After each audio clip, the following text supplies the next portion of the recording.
Welcome everyone. Meditation time. We are just going to drop right on into meditation.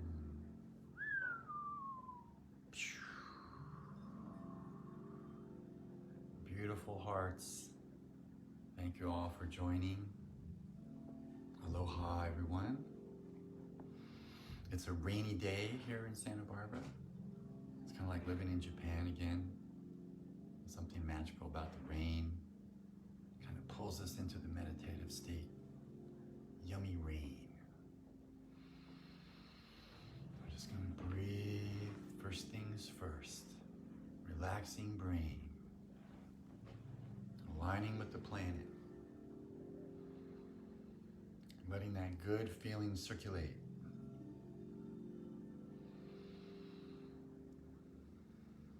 Deep breath through the nose. Opening, releasing, relaxing. It's kind of like you're in a wave of deliciousness. Let the world just fall away. Today we're going to be doing some non-local medicine. We're going to be communication with these great sisters, Anila and Hania in Toronto, who want me to share this miraculous story. And, I'm just going to turn this up a little bit. Pardon my hand there. So, just dropping into this deep space. Connecting to all things.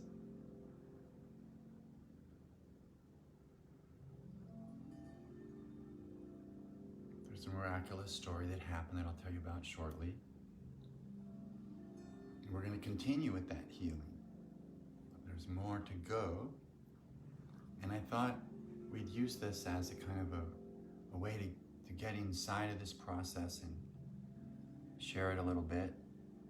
So can see how is it we can use non-local medicine, which is essentially the medicine of the future, which is a way of saying you don't have to actually physically be there to do it, right? It can be done through the telepathing, through the mind, through the heart, through these invisible currents.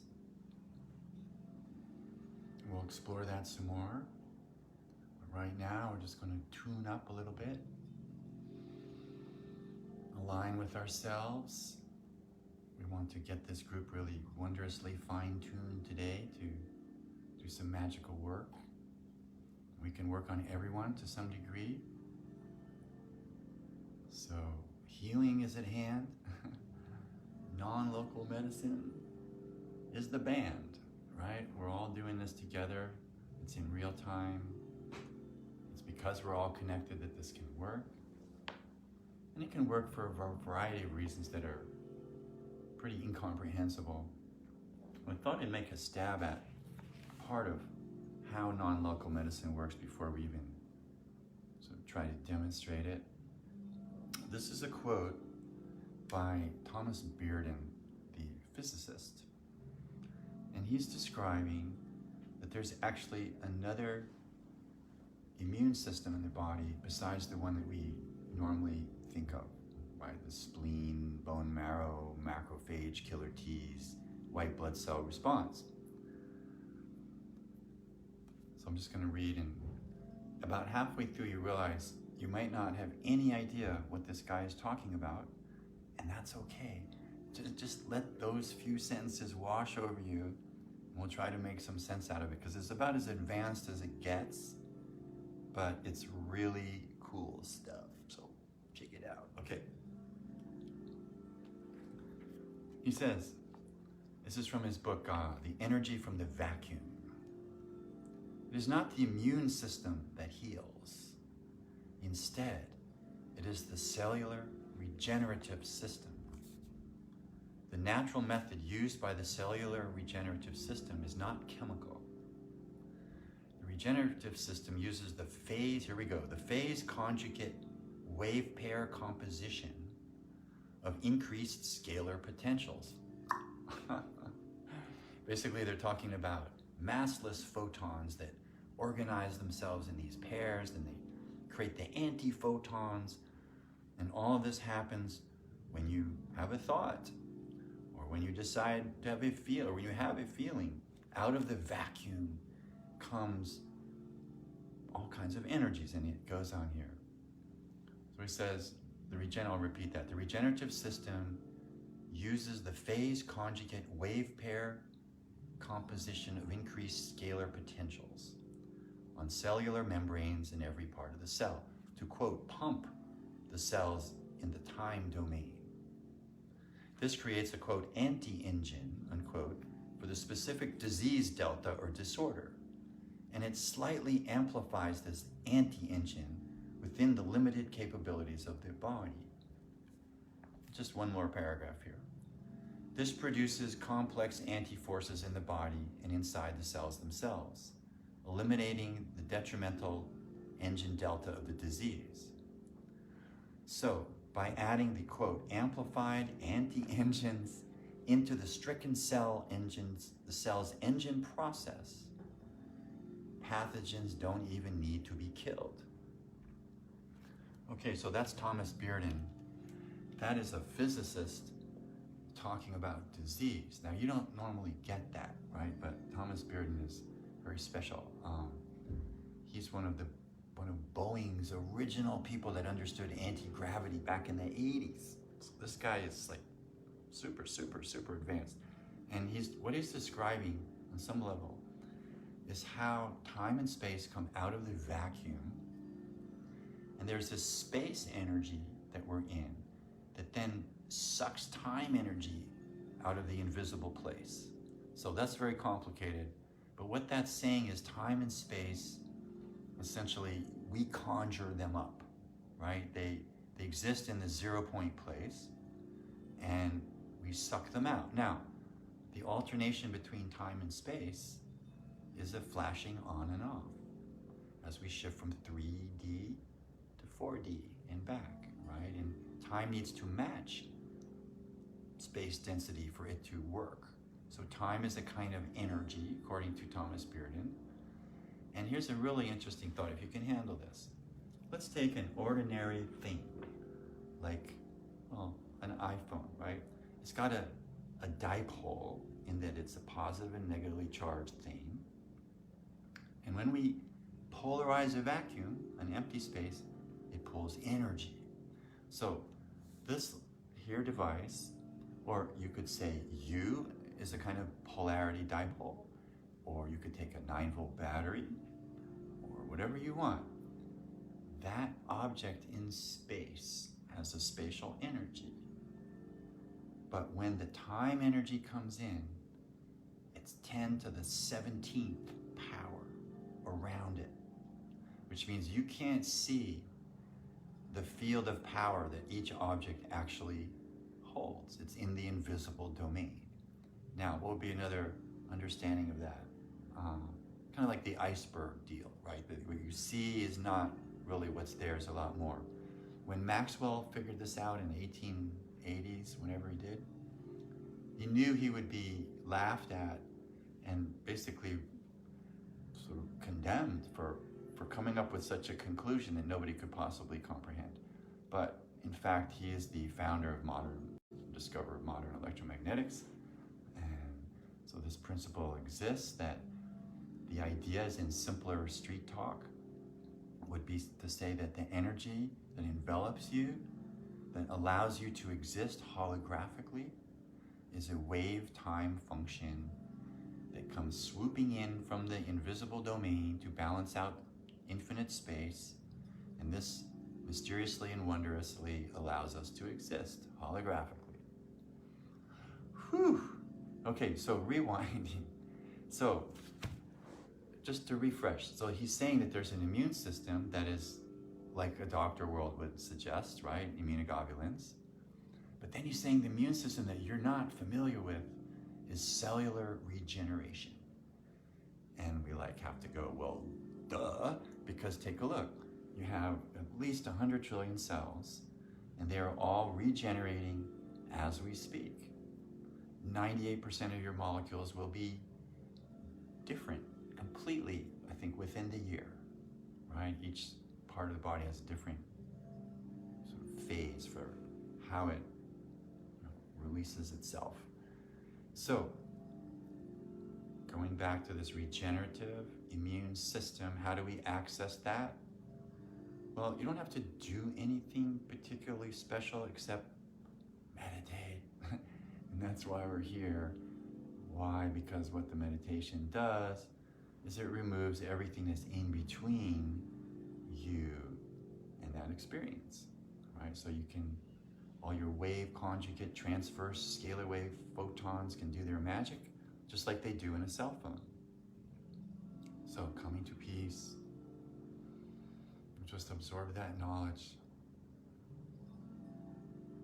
that healing is happening all the time in the body.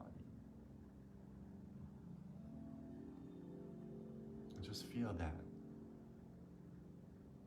100 trillion cells just cooking away. Expressing themselves, every atom radiating millions of frequencies. So just basking in the glow of the light show that you are, essentially. This is all taking place on a biophotonic level. And so if you understand the science right, an electromagnetic field is made of photons. And so essentially, you are more photonic than bionic, essentially, right? You're more light than substance because your waveform, your fields of energy that are holding in place trapped light, essentially matter, like frozen particles, but those particles aren't actually frozen, right? Because the waveform propagator is an endless alligator that just keeps on rolling out time. And time is change, right? Things are changing. And in this wondrous change, you look back and you go, where did it go? Right? Poof, gone. So the time domain, very powerful energy. We can harness it. And for healing, we recognize that distance and time, well, time has maybe more to do with it than distance, but distance is not an obstacle. And you can make use of the time energy to promote the healing, right? Healing can take time, but you can speed up time, you can compress time, you can do things with time and the mind, especially when you're in a deep state of meditation and you're sending signal to someone who's got some kind of illness or situation. Okay, let's take a 1-minute meditation, then I'm gonna tell you this story and we're gonna work in real time. Okay, so we're just gonna breathe. Just allow yourself to get out of the way of yourself. Let God, let that being that you already are, supreme I am being, just rise up to the surface like a great sky whale. Just releasing egoity, which usually we need when we're afraid of something, right? Because perimeters are scary. Something could be bad out there, right? So we want to feel really safe. When you feel really safe, there's no need for ego. So just feeling really safe and nurtured in the heart. This beautiful nested feeling. From this place you can project healing. 7 Star of David tetrahedrons in the heart. All converging. It's like a spiral back into the source of the force. Connect to this place. So to do a healing, at least this is my way to do a healing, you gotta connect to that place. Otherwise we're just dusting, right? We gotta get into the deep potency of the heart, which sends out this incredible waveform, 50,000 femtoteslas. And when you bring someone into the beam of your heart, and you're full of unconditional flow and love, what can't you heal them of? So keep this in mind. I know there's folks in your life that you can send to. You don't need to be a professional. I do this professionally, but it's not required. Just required that your love is directed to the source of what you're focusing on. Matter of fact, the more you think about money, the less helpful you are usually. So money is always part of whatever it is, but you don't need to focus on that. So the idea is exchange doesn't have to happen financially. Right? It can. It doesn't have to be that. So we just send the love. And I'm going to read you this story. So since I can't use my iPhone because I'm using it, bring my computer here. Okay, so the background is that Ania and Anila called me up and said, would you be able to help our sister-in-law whose baby is not doing well, is breaching. They want to take it out by cesarean today, at least they did last week, but that's not happening, not going to happen because of the more miraculous things that went down. The baby had not gained weight, there was blockage in the umbilical, there was a distortion in the size of the head to the body. Things were not good. So here's the text I got after we worked. They sent me the text Tuesday while we were working, around the same time we beamed out last week. I unfortunately didn't see the text till Wednesday. We worked Wednesday, and then different things occurred between Wednesday and Christmas, and I thought I'd read you the text that Anila sent me. It said, "Hi Sudama, I thought I would let you know the amazing good news we received." I'll just get down to the camera level.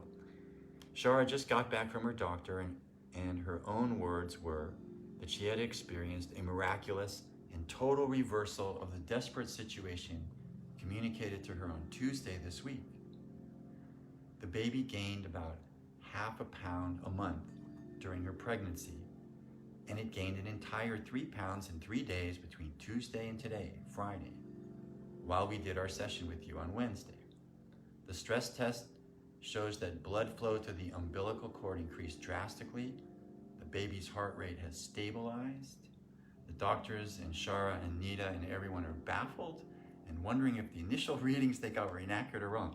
Well, that usually happens when you get miraculous stuff because they go, "Oh, that's not possible."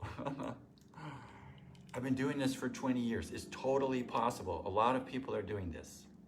This is called non-local medicine. Don't have to be there to do it, but you just have to do it, right? So, it says, so everyone baffled, wondering if the initial readings they got were inaccurate or wrong. Hania and I laughed a lot because I don't think they would ever believe us if we told them we had worked with you to give the baby a huge karmic release. Well, they're probably right? That doctor world, for the most part, does not believe this stuff. And yes, it is Susan, I acknowledge your emotion. This is powerful stuff, and the beauty is that we can go beyond the drugs for this stuff, right? It's like, I'm not against drugs, just so you'll know. The medical world is highly useful because there's just not a lot of folks doing this stuff.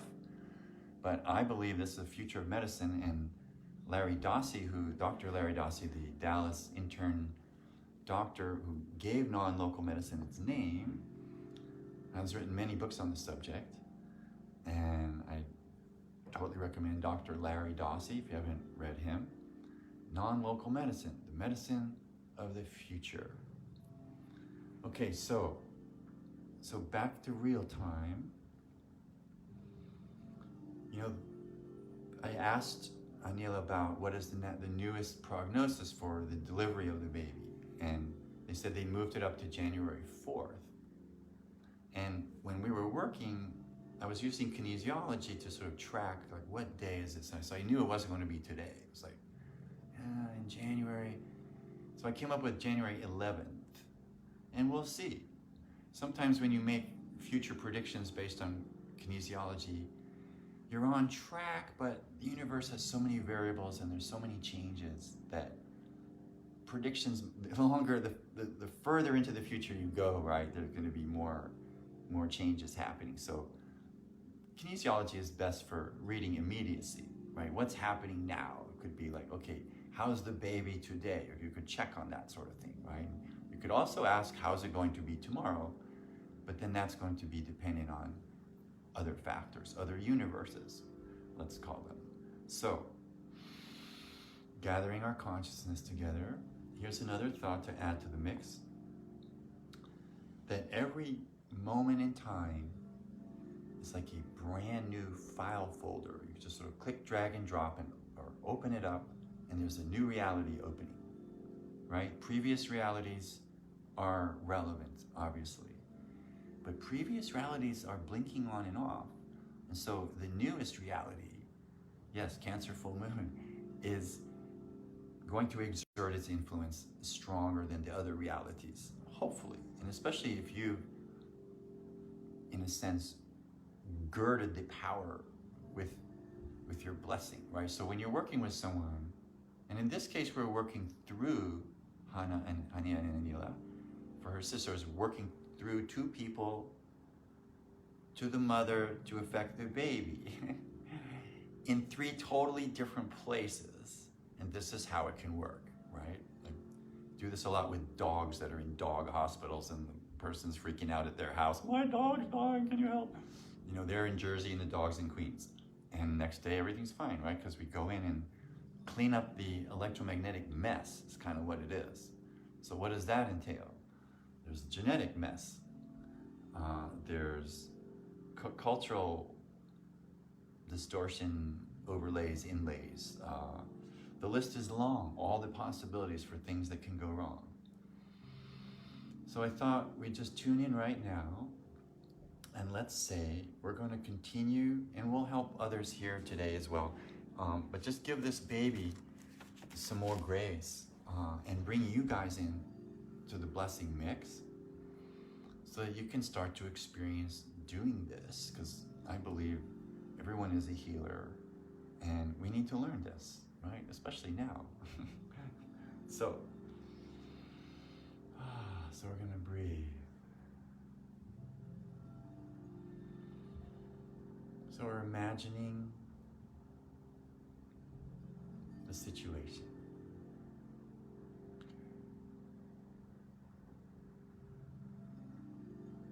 And just feel what you feel. You're tuning into the baby. Nice deep breath. And let's do something interesting. Let's make this also on a whole nother level, a different kind of healing as well for everyone, right? So when we tune into a baby, you're tuning into yourself, because we are a baby, right? Spiritually, we are a baby in so many levels still. And that is not a put down, right? Because the baby is like an angel coming in with amber waves of grain, right? This being is coming in, has not been contaminated yet by our crazy stuff. So this beautiful being coming in through the hydrogen corridor, right? Arriving in the mother's womb. And then it's suddenly subjected to the genetics, right? And in this case, without getting too much into the stuff, let's say we have an arranged marriage there, there's, let's call it relationship stuff. Who doesn't have that, right? So let's say we bless the relationship stuff, and one beautiful way to do that is you vector connect people together. So let's say your parents are fighting, so think about your mom and your dad, and kind of vector connect them, meaning, hi mom, you love dad, dad loving mom, mom to dad, dad to mom, back and forth. At the prom, here we go, won't take long.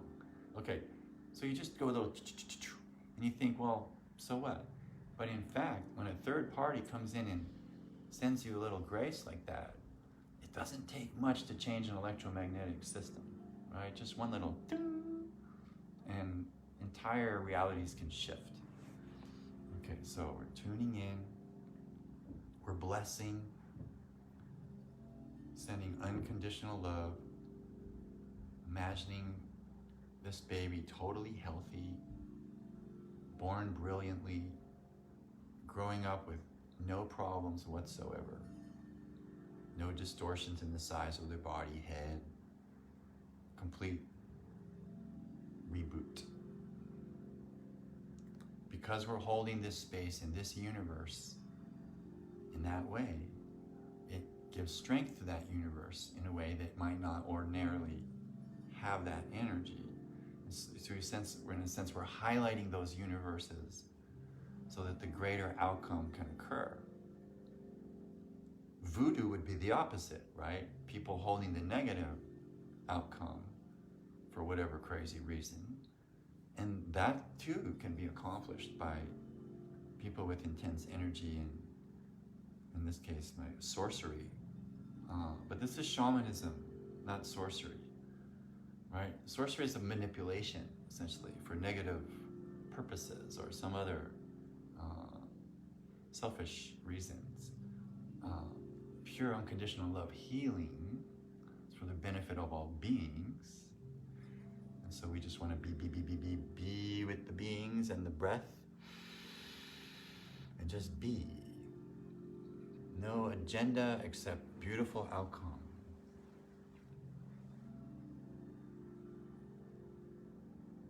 And it might not take that much more than that, actually. Especially with the crew here of however many folks there are here, right? Because even if the number says something there, there's maybe 5 people sitting in a room somewhere. So there's a lot more people listening in, and then people listen in later, and then their real time is real time for them, and they're also participating. And so this inner child, this part of us that's very tender, if we want to make a shift to a greater level of being, we have to fragile out at some point, right? This is kind of how the laws seem to work, that dissipative systems have to come and kind of collapse to some degree in order to reformulate the new decree. So if you're feeling like you're a collapsing system right now, for any reason, there's method to your soul's madness in this case, right? This collapsing system situation is really the kind of the way that the older system breaks down in order to allow for the new to arise. And so the stillness creates the best medium. So we drop into the stillness.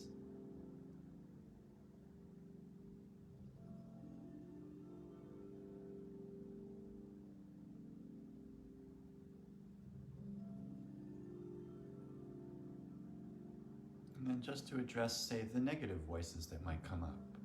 Like, oh, that didn't really work. That was a misconstruction. That baby was really, really fine, right? That kind of thinking. Like, who knows? Maybe. We acknowledge every possibility. But I do this a lot. I do this every day. I work maybe 3, 4, 5 people a day in different ways. And just without fail, when you apply healing energy for enough time and you get into where the real weaknesses are and delete them, resolve them, you're going to get a shift, right? You're going to get a shift. And sometimes it's unbelievably miraculous. And other times it might not seem like that big a deal, but it is a big deal, meaning now that weirdness is gone, right? It just suddenly seems like, oh, and then sort of you forget about it because it's not a problem anymore. That's good, right? A lot of miracles just sort of go like, oh, I'm fine now, okay. And then poof, they don't even remember how messed up they were. So that's good, right? You don't want to remember the trauma.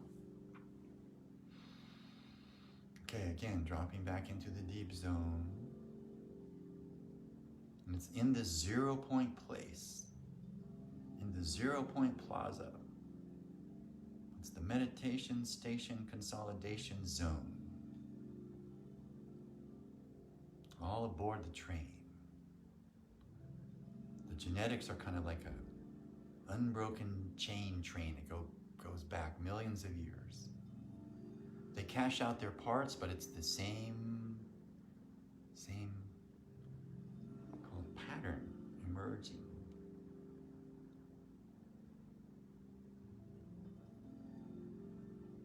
And so I would suggest that part of what helped the baby thus far is doing work, at least in terms of like, what did I do? I helped resolve the husband and wife relationship. Because if that's stormy, if we have two oscillators that are not oscillating together, not good, right? So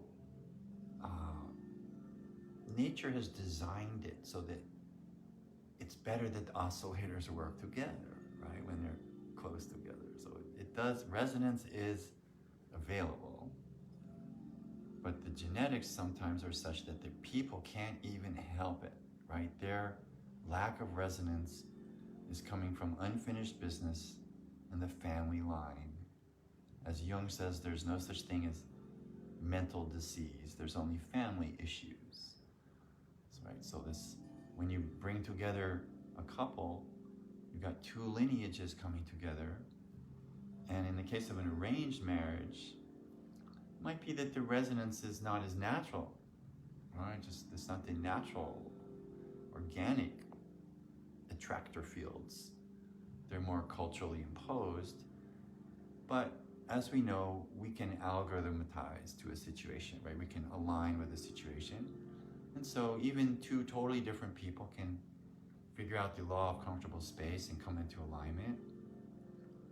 So let's just say we're blessing this couple and their baby.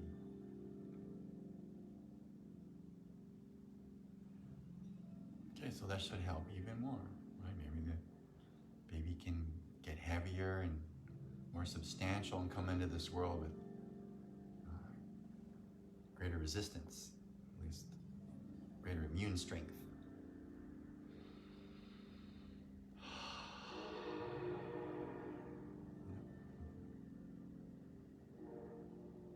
So I'm just going to turn up the volume on this healing zither for a minute. You can just travel through the galaxy in bliss waves.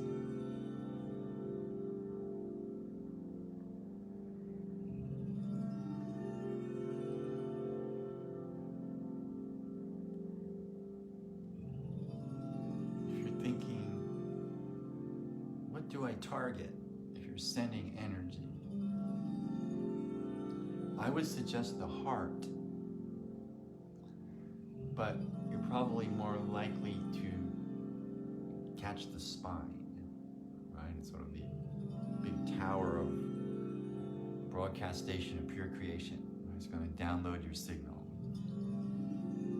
And then the heart is this mega amplification in the chest. Beams it out everywhere. But to fix the nervous systems, basically you want to do linking, right? You want to correct them, right? If they're imbalanced, we balance them. There's all sorts of ways to do this. But let's say in this moment, we're just going to invoke it. It's like declare to the universe what you want. And so now we can broadcast out.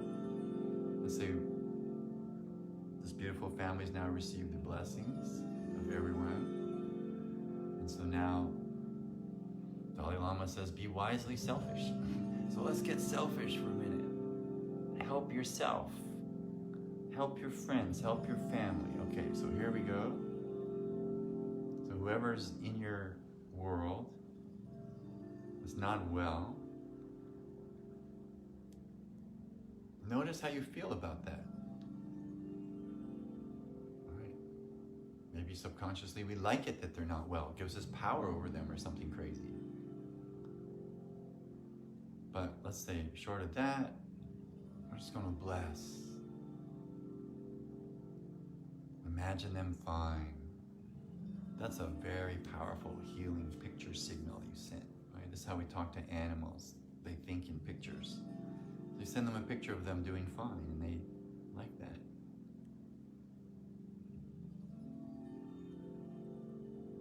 It's like we have to replace the catastrophic imagery that's being churned up in the person's mind, heart, brain system.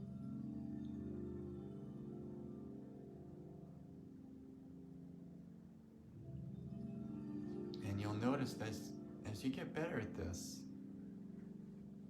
you can do different things, right? Love rolls out, sort of. You can roll love into someone. You can drop it in like cinnamon. You can imagine them from the inside out getting stronger. There's really no limits. This is a frontier, right? Healing is a frontier. We're just learning about this stuff, right? This is early on in the evolution of this. I mean, you could make the case, Jesus was doing this 2,000 years ago, and so are other people. And it's true, but the people have evolved to understand it now. That's the difference, right? You have a few Lone Rangers out there. That's awesome, but it's better if we have a massive collective understanding this, because then those laws of accumulation work, right? You get a certain number of people doing a certain number of things, and then poof. Just breathing into our delicious selfishness here. The 51% law, where you give away 49, but you keep 51. This is very good, right? You gotta be strong.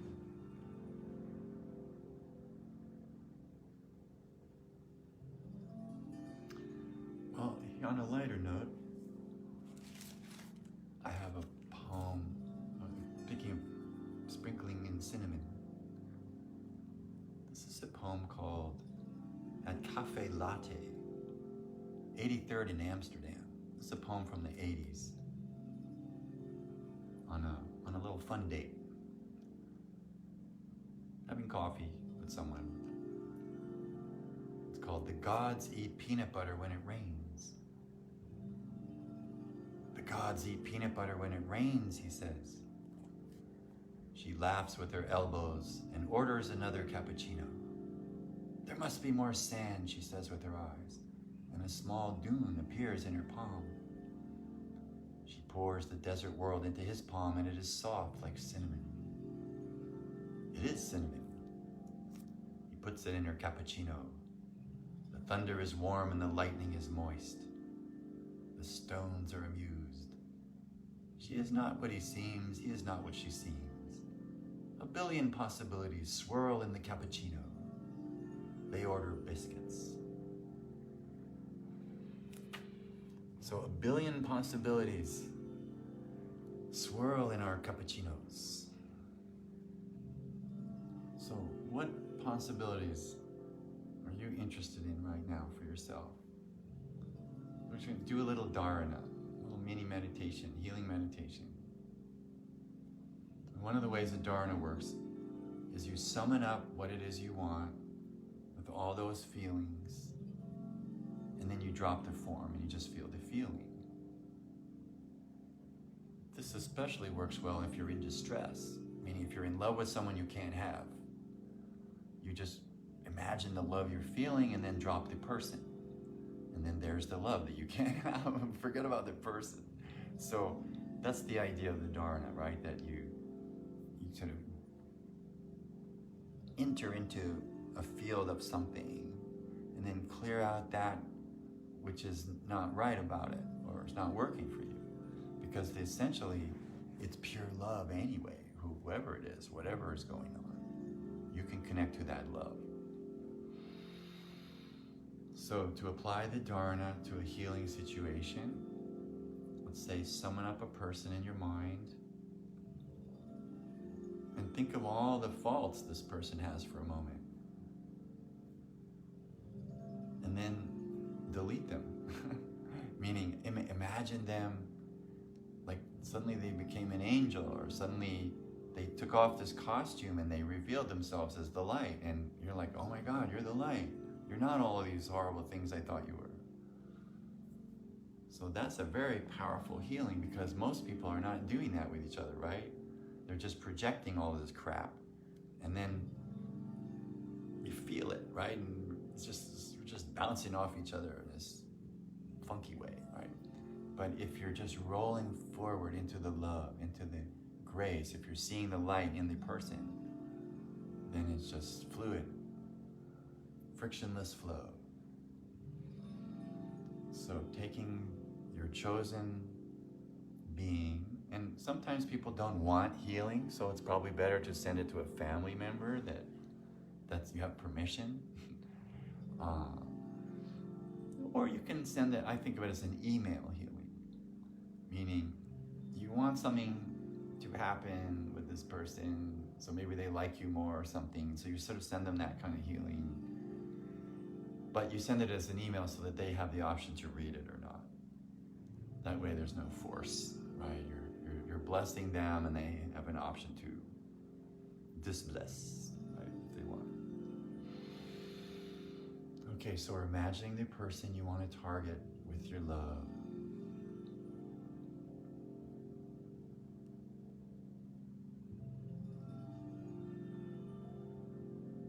And you should get a lot of information just thinking about them. But a lot of it might be superfluous. It's like, so what? So kinesiology is a way of asking, essentially, the universe the right question. You could ask a million questions, but if you ask the wrong questions, maybe you don't make any progress. You can't really hurt someone with kinesiology. It's more that you just tune in to what's stronger here than not, right? What's the right direction with the kinesiology? Kinesiology is sort of telling you about comfortable space, saying, oh, this feels better. Oh, no, this doesn't feel good, right? And your super systems are very aware of what feels right and what doesn't feel right. Your brain is not doing that. Your heart is not doing it. Your gut is doing that, right? It's the feeler, right? It's feeling everything. So we breathe.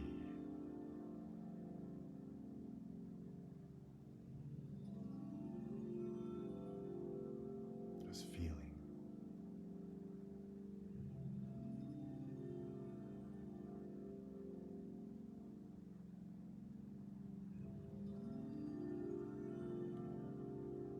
And then you can ask, what does this person need? And the voice might tell you, right? Or you'll just know. Or you just feel it. Or it's just obvious. That's the intuition, right? It's just speed of light.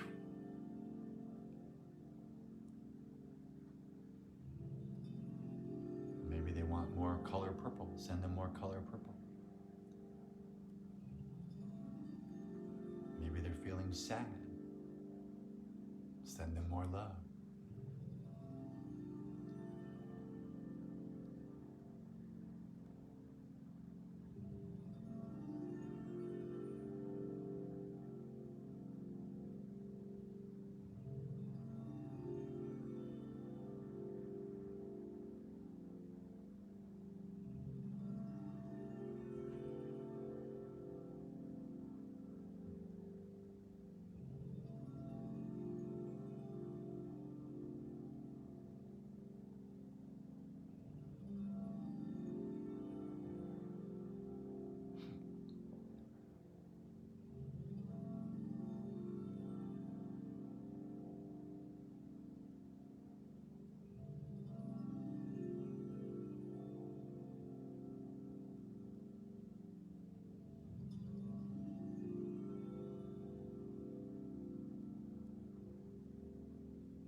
Really tune into this stuff, you start to get guided.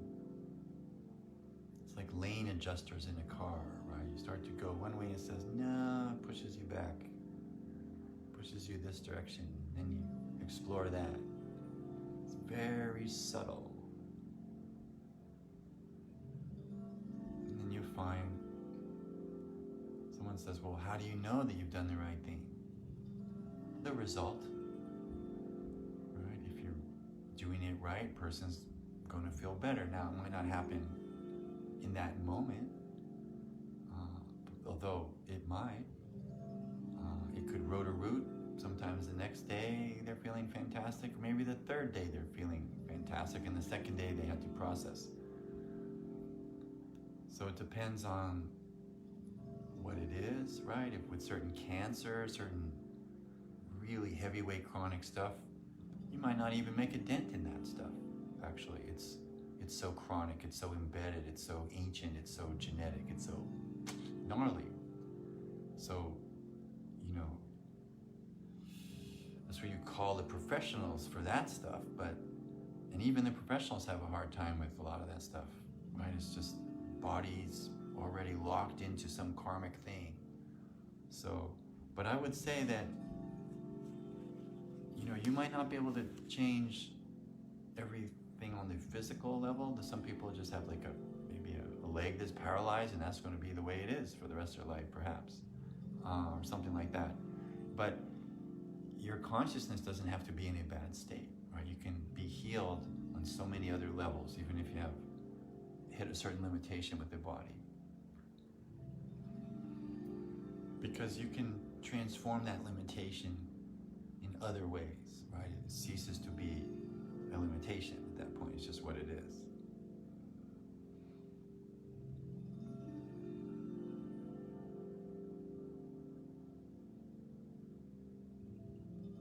In terms of how much time do you have to put into a healing, usually the situation will tell you. You just go till you're done. If you're not familiar with this kind of processing, you might always feel like you're never done.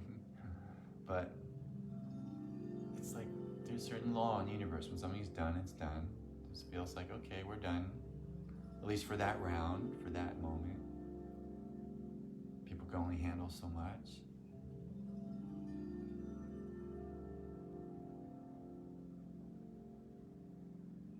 And it's kind of like basketball. You sort of give an assist, right? You don't necessarily score the points yourself. You give an assist. Let that person heal themselves. Because ultimately, that's what's happening, right? Now, if you say, well, how does the baby know? The baby's not healing itself. The mother doesn't even know what you're doing. That may be true. But the intelligence, the higher consciousness of the baby, the higher self of the mother totally knows what's going on, I would suggest. So that's where the link-in is really occurring. And then it's shaking down into the sort of denser levels of body manifestation.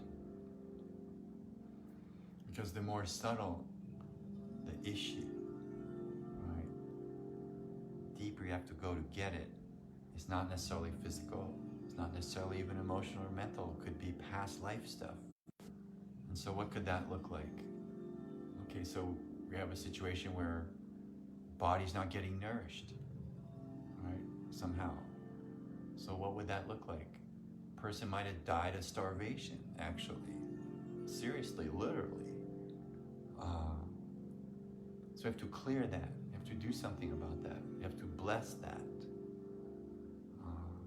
And then what happens is they sort of untangle from that memory, from that trauma. And then you can clear the trauma. You can be specific if you target it, if you feel it right. Other traumas, drowning traumas, just sort of pick up stuff and then clear it. And then you wait and see what happens.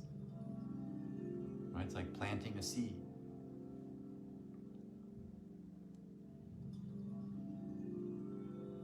Okay, so we're planting a lot of seeds, sending a lot of blessings.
cosmic metaphor right now. There's something trying to be born in us, in the culture, in the world. It's having a hard time. It's an archetypal baby for our sensibility.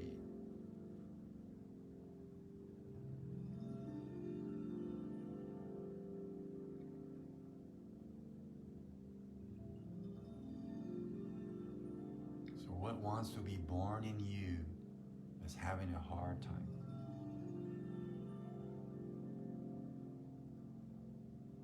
So we want to strengthen our future. Strengthen.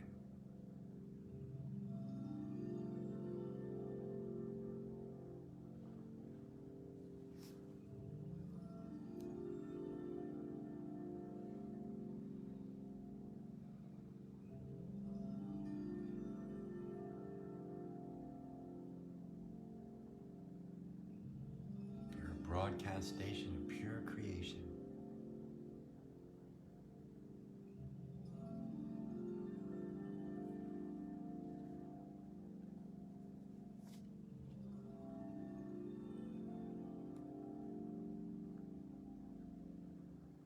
I'm just going to read a few little fun things here.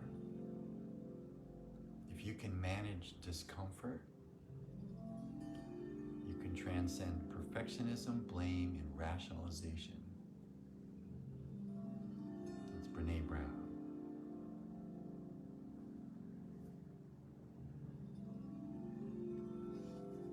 My breath says now.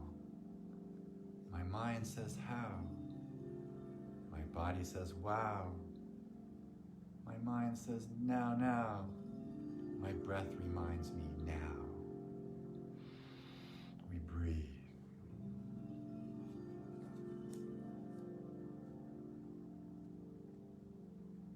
Remember, luck is conscious intention, right? If you want luck, focus on what you want. Bring in awareness, meditation, and love. And it's going to happen because abundance is a strategy. Waves store holographic information, an ingenious trick of atomic pressurization. Diamagnetic heart dilation, scalar wave propagation, and astral teleportation. Braiding the tapestry of liquid crystal love in your heart. 2 of our DNA strands are silver and gold. Just weaving with those strands. You're a supersonic, biophotonic, collective accumulation of coherency.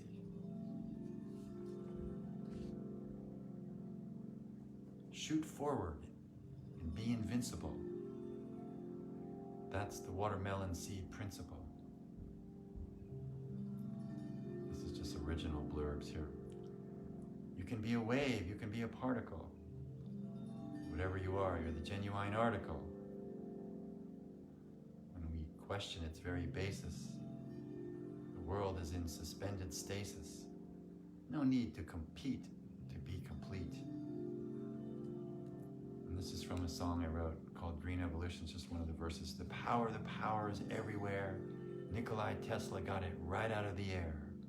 0 point revelation. Tomorrow's celebration.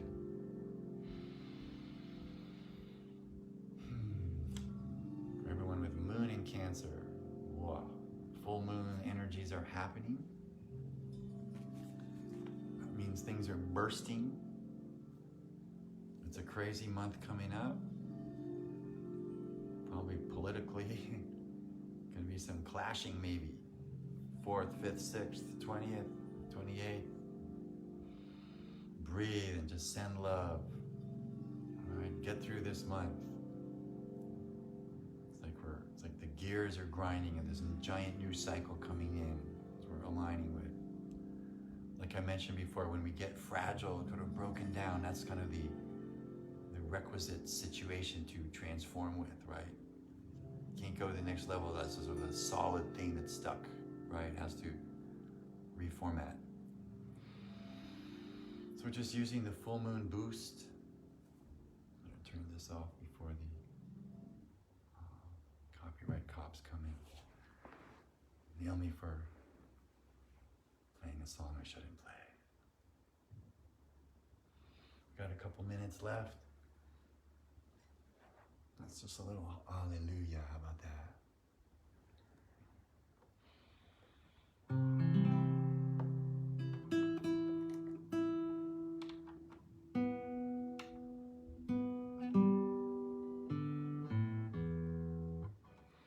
So this is a little, you heard this last week.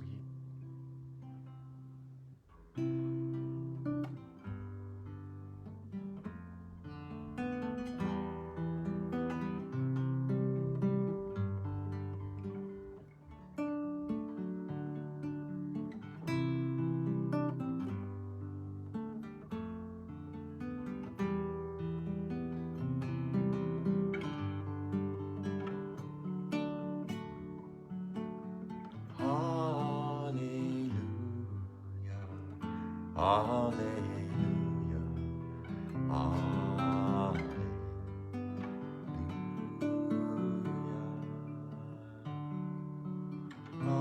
hallelujah, hallelujah.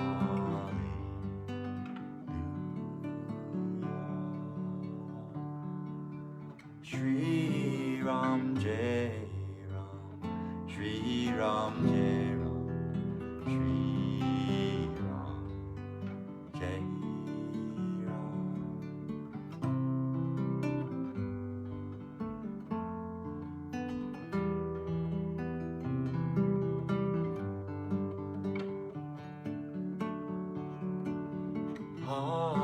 Hallelujah, hallelujah.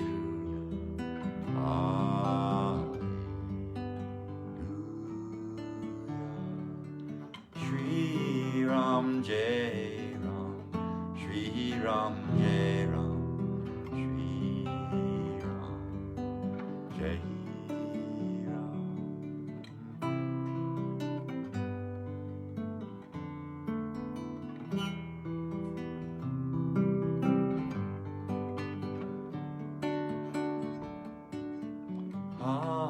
Hallelujah, hallelujah,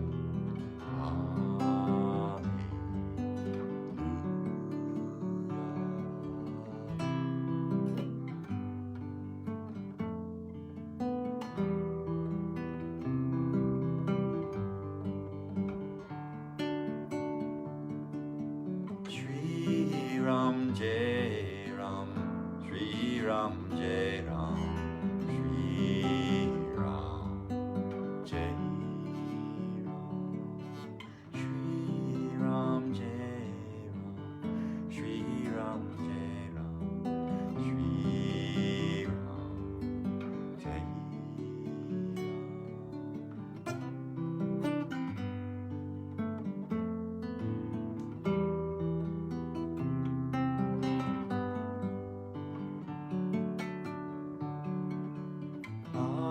Hallelujah, hallelujah,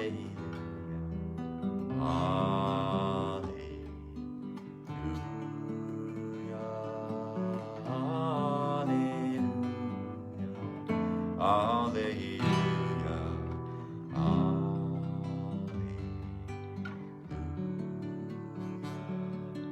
Shri Ram Jai Ram, Shri Ram Jai Ram, Shri Ram Jai Ram.